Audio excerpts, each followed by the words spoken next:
Hey guys, Craig Adkins here and welcome to another Week in Outdoors. Today we're going to take a look at the Ruger American Rimfire. This is my personal firearm. It's model 8371, chambered in 17 HMR. This is a really neat little gun, and I've had it for about a month now. I'm pretty impressed with it.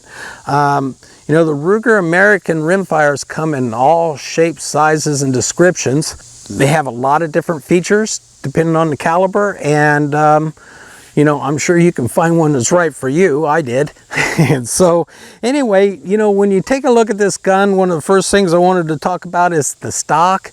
It is you know, nothing special, just a plastic stock, but if you'll look at the back of it, it has this module system that if you just remove the sling stud here in the back, this module will slide out, and you can slide a standard module in it or a compact module in it, and that is a kind of a really neat feature with the Ruger American Rimfire.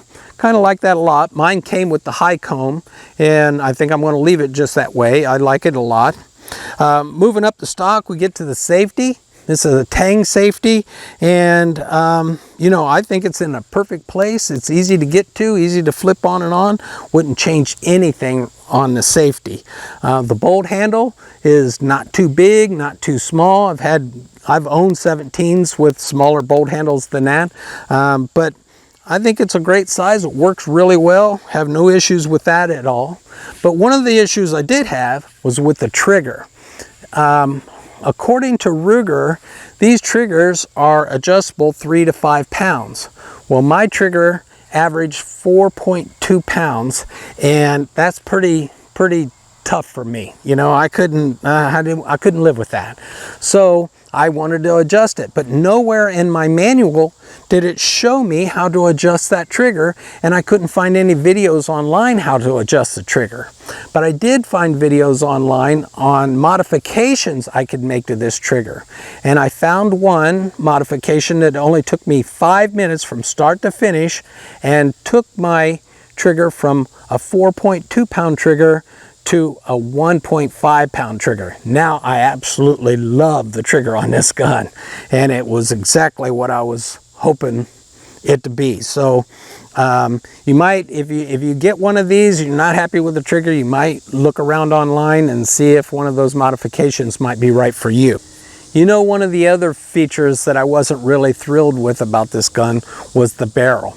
I couldn't believe it when I unboxed it and saw a shiny black barrel. You know, who wants a shiny barrel on a hunting gun?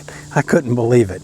But it wasn't a deal breaker because the barrel is also threaded, and I plan to use a suppressor on this gun. So, you know, all in all, I could live with it, but I wasn't real happy about it. You know, so there you go, guys. It's just a rough review of my firearm. You know, it has some pros, it has some cons, but all in all, I'm pretty happy with it. It's lightweight, it's balanced, it's accurate, and those are all pretty important things in a hunting rifle. So what I thought I'd do is load it up and take some shots at some targets downrange and see what you guys think of it. All right, guys, I've got my gun all set up for hunting. I've got a 15 round mag in, I've got my suppressor on, I've got a Simmons 3x9 scope with a mil-dot adjustable turret, and I've got the gun zeroed at 50 yards. Now, I like zeroing my 17s at 50 yards, but by doing that, if I'm going to shoot close range, like 20 yards, 25 yards, I have to dial my turret up to 1.5 mils. Then I'll be dead on at 25 yards.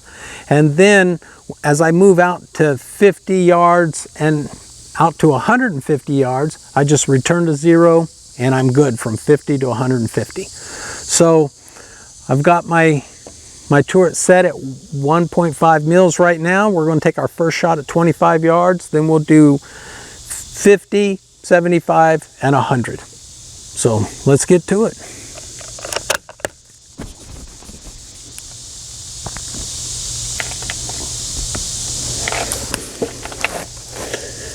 Got a coon target there. I'm going to shoot him right between the eyes.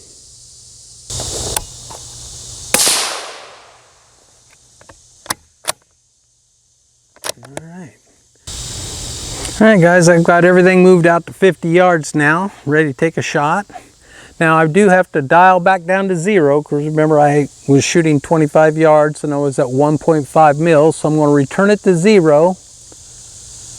And I'm going to shoot 0 from here all the way out to 100 yards. Even actually 150 if I wanted to, but I can only shoot 100 yards at this range. So, all right, we're ready to go.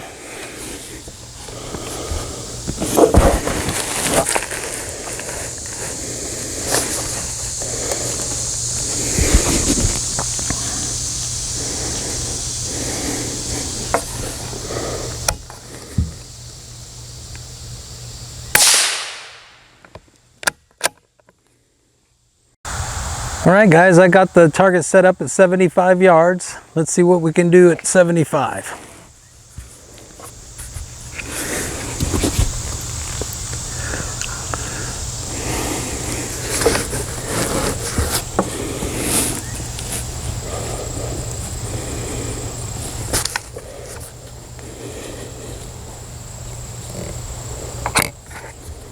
All right, here we go.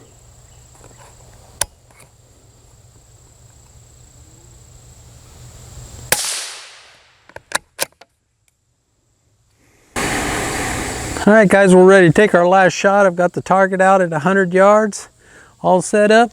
Here we go. Still set on 0.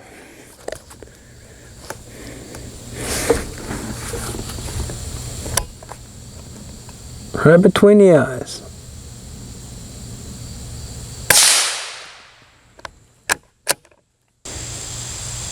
All right guys, let's take a quick look at these targets. My first shot was at 25 yards. You can see right between the eyes. Second shot at 50 yards. It was between the eyes, but just tad low. It's okay. Third shot was between the eyes, but I pulled it just a tad. No big deal. And 100 yards was between the eyes, but I did pull that one just a tad bit, about a ½ inch, but it's still a good shot. No complaints here. I think me and my Ruger American Rimfire is going to have a really good time this hunting season.